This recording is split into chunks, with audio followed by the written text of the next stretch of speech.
If someone had come to me a couple of years ago and said, "You're going to be sitting down in front of a group of people trying to encourage them to support a group called the Innocence Project," I probably would have backed away a little bit, shaken my head and said, "No, my family was victimized by violent crime." But it's only after having taken some time to really study and learn and understand my sister-in-law's still unresolved murder case and the man that was implicated in the crime, to understand that when the wrong person is accused, the number of victims multiplies. It's a tragic situation and hurts countless people. And I've come to understand that the Innocence Project is a group of very committed individuals. They are dedicated to finding the real truth and real justice in a case. Because when the wrong person is accused, there is no end to who all becomes victimized until the wrongs are set right. I'm here to really encourage that everyone come to understand what the Innocence Project is all about and who it really helps. Some victims, as a result of a violent crime, we already know. Anyone who is denied life as a result of a heinous act inflicted upon them is certainly the first victim that we see. Loved ones who've had someone ripped out of their lives, it's undeniable, the pain and suffering, the grief that someone goes through.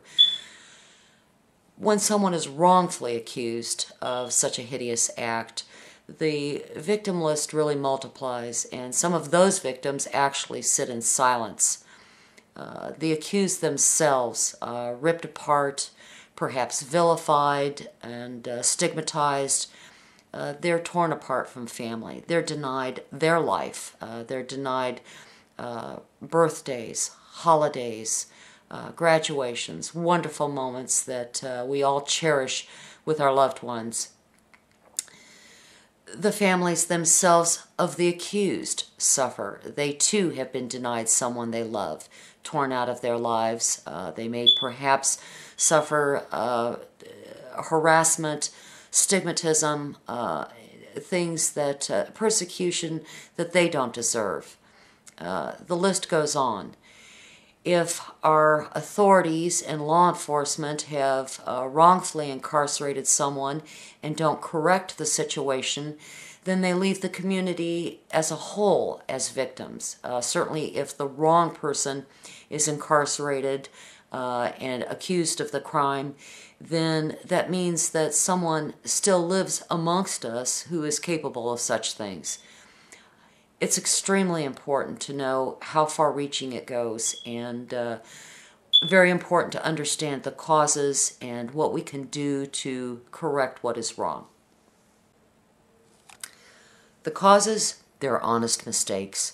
A witness might misidentify someone, or a client may simply have a bad lawyer who wasn't up to the task or wasn't invested in his client the way the client deserved. Science may not have been up to the task at the time of the crime. The Innocence Project has been able to go back and use DNA very effectively to exonerate individuals who have been wrongly accused. The problem is greater when the cause is the fact that our system is broken. When there's governmental misconduct, overzealous prosecutors who are more interested in providing a solution than seeking the truth. When you've got snitches or informants that are being used and their statements aren't being scrutinized to the greatest degree possible. You're talking about an individual's freedom and their life. You may have forensic misconduct as well. You may have evidence that's been tampered with, fabricated, lost, or even, planted. These are serious, serious acts of misconduct that need to be exposed. These are individuals that we trust to find the truth and justice for the loss of our loved ones. They should not be creating more victims with misconduct. This is an avenue for me to really honor someone who has had a great deal of impact on my life. My sister-in-law, Joan Webster, who was lost to us on November 28th, 1981. Hers is an extremely complicated case, and sadly in her case, the documents are showing that there was a great deal of misconduct and obstruction in finding the truth. Today, as the Innocence Project really highlights in cases that they undertake, the resistance is there to let the truth be known. Whether it's embarrassment or strictly it was something that was intentionally done, only time will tell. But I certainly hope that the Innocence Project moves forward to help exonerate wrongfully accused individuals. This is to remember my sister-in-law. She was a wonderful, wonderful person who would never want to see her life so disrespected as to be used as a vehicle to wrongfully convict an individual of a crime he did not commit. That only further victimizes not only her, but also those of us who genuinely loved her.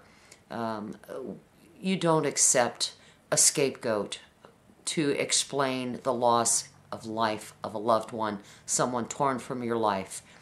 Please support the Innocence Project. They indeed are out there in the forefront, really trying to make a difference and correct the wrongs, regardless the cause. They want truth, they want justice.